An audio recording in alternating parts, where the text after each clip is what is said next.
कछार लखीपुर परकीय प्रेम के शक में पति ने पत्नी को जलाने की कोशिश। कछार जिले के लखीपुर उपखंड के बंडुल टी गार्डन क्षेत्र में पति तपन काहर ने पत्नी रीमा काहर पर पेट्रोल डालकर आग लगा दी। बताया जाता है कि नशे की हालत में घर लौटे पति को शक हुआ कि पत्नी किसी और से मोबाइल पर बात कर रही है। झगड़े के बाद उसने यह खौफनाक कदम उठाया। गंभीर रूप से झुलसी रीमा काहर को सिलचर मेडिकल कॉलेज अस्पताल में भर्ती कराया गया है। पुलिस ने आरोपी पति को गिरफ्तार कर लिया है।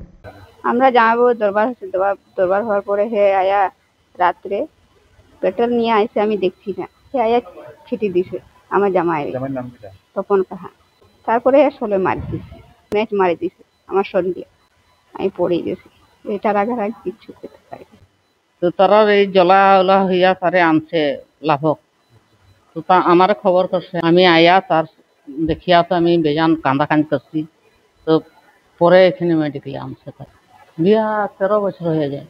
আগে থাকি তারে এমনি ভিতরে করে লজ্জার মারে আমরা কই না কোনো কথাটা আর বাদে এই বড় ঘটনা হয়েছে তো এখন আমার নাই ওই মদ খাইব না তো এমনি করতে এটা মদ নেশা করে আরো ডরায় না নেশা করলে ফোন করি আমার কয় দাদি যা তোমার বেটিরে জ্বলাই দিছে আমার চাচা বলে এরকম আগুন ধরাই দিচ্ছে তুমি জলদি যাও হসপিটাল।